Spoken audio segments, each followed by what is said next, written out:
सभी को नमस्कार। इससे पहले वाली वीडियो में हमने गर्भाधान की अवस्था और नवजन्म काल के बारे में पढ़ा है। आज की इस वीडियो के अंदर हम पढ़ने वाले हैं शैशव काल। शैशव काल क्या होता है, उसकी विशेषताएं क्या होती हैं और शैशव काल के अंदर जो एजुकेशन है, शिक्षा है, उसकी क्या भूमिका है। पहली वाली दोनों वीडियो का लिंक डिस्क्रिप्शन में दे रखा है, वहाँ से आप देख सकते हैं। शिक्षा विकास की प्रक्रिया है। मानव एक विकासशील प्राणी के रूप में जन्म लेता है। बालक का विकास गर्भावस्था से लेकर जीवन के अंत तक होता है। इसके अंतर्गत शारीरिक, मानसिक, संवेगात्मक एवं सामाजिक विकास होता है। शिक्षा मनोविज्ञान की दृष्टि से बाल विकास को विभिन्न अवस्थाओं में विभाजित करके प्रत्येक अवस्था का अलग अलग अध्ययन करना आवश्यक समझा गया है। बालक के जन्म लेने के उपरांत की अवस्था को शैशव काल की अवस्था, शैशवावस्था कहते हैं। यह अवस्था 6 वर्ष तक मानी जाती है। विकास अवस्थाओं में शैशवावस्था का अपना विशेष स्थान है। शैशवावस्था में बच्चे के भावी जीवन का निर्माण होता है। सभी अवस्थाओं में शैशवावस्था सबसे अधिक महत्वपूर्ण है। यह अवस्था ही वह आधार है जिस पर बालक के भावी जीवन का निर्माण किया जा सकता है। इस अवस्था में उनका जितना भी अधिक निरीक्षण और निर्देशन किया जाता है, उतना ही अधिक उत्तम उनका विकास और जीवन होता है। शैशवावस्था को 2 भागों में बांटा जा सकता है। जन्म से 3 वर्ष तक की अवस्था को पूर्व शैशवावस्था तथा 3 वर्ष से 6 वर्ष तक की अवस्था को उत्तर शैशवावस्था कहते हैं। शैशवावस्था की परिभाषाएं। न्यूमैन के अनुसार शैशवावस्था जीवन का सबसे महत्वपूर्ण काल है।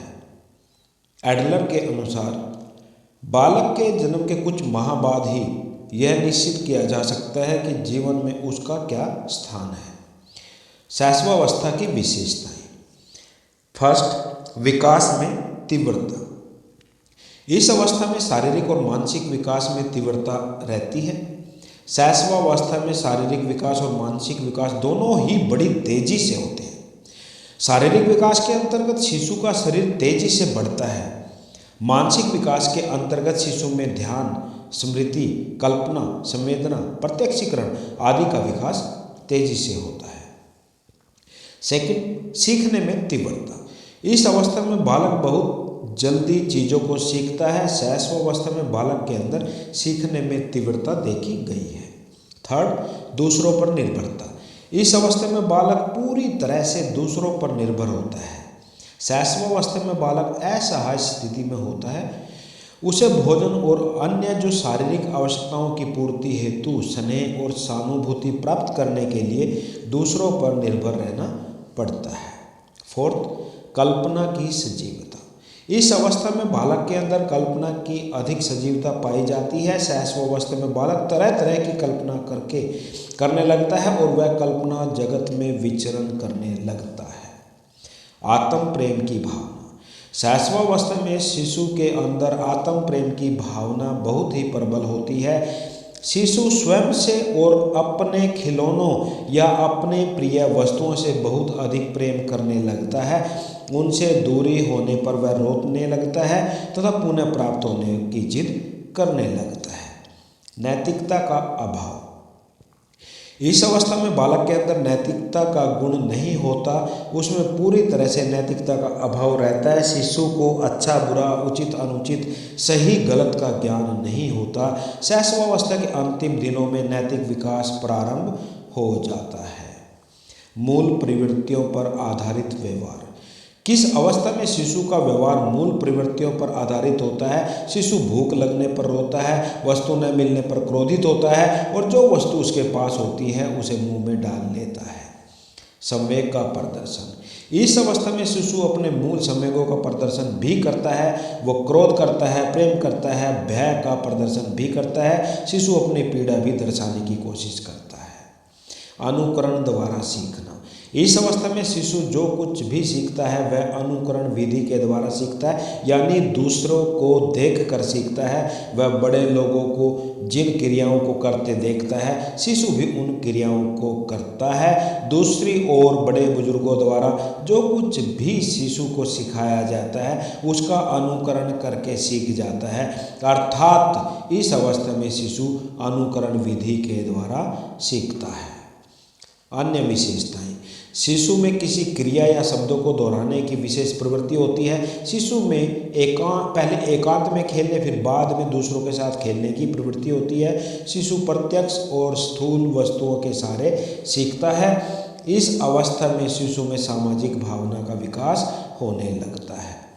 शैशवावस्था में शिक्षा की क्या भूमिका होती है? शैशवावस्था में शिक्षा किस प्रकार होनी चाहिए? शिशु के शिक्षण में ध्यान देने वाले योग्य बातें।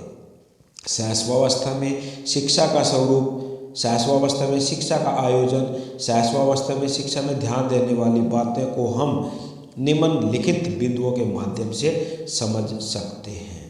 उचित व्यवहार, इस अवस्था में शिशु के साथ उचित व्यवहार करना चाहिए। शिशु को छोटी छोटी बातों में भय और दंड से दूर रखना चाहिए।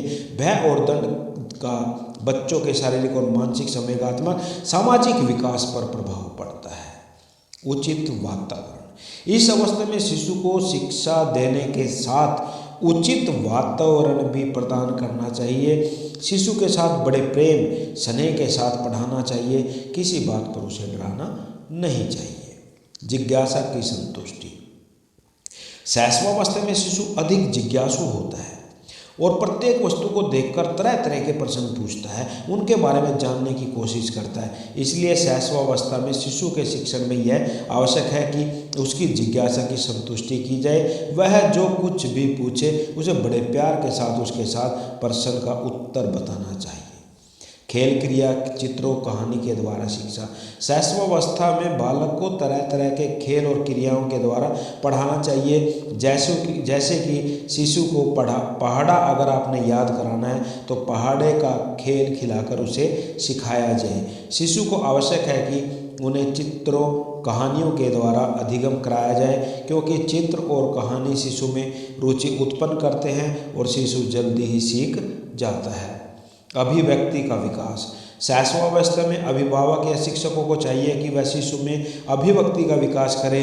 अभिव्यक्ति का सबसे उत्तम साधन मातृभाषा है, अतः अभिभावकों, शिक्षकों द्वारा शिशुओं को छोटी छोटी कहानियों, कविताएं सुनाना, याद करवानी चाहिए। उन्हें सरल भाषा में वार्तालाप करना चाहिए। विभिन्न अंगों की शिक्षा, शैशवावस्था में शिक्षक को विभिन्न अंगों की शिक्षा दी जानी चाहिए।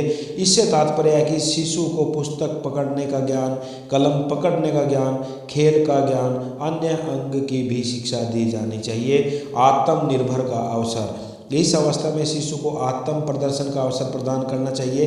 कक्षा में खेल, संगीत, नाटक, किसी भाषण के माध्यम से शिशु को आत्म प्रदर्शन का मौका प्रदान करना चाहिए। पाठ्यक्रम का निर्धारण, शैशवावस्था में शिशु की शिक्षा में सबसे आवश्यक है पाठ्यक्रम का निर्धारण। इस अवस्था में पाठ्यक्रम क्रिया, खेल, चित्र, कहानी, अन्य वस्तुओं के माध्यम से शिक्षा पर आधारित होनी चाहिए। शिशु को पाठ्यक्रम रुचिकर, सरल लगना चाहिए।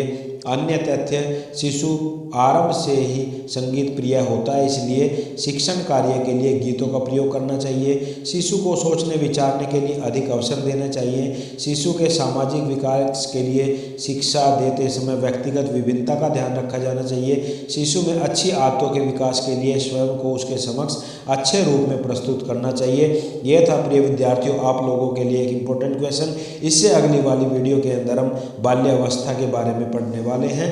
धन्यवाद।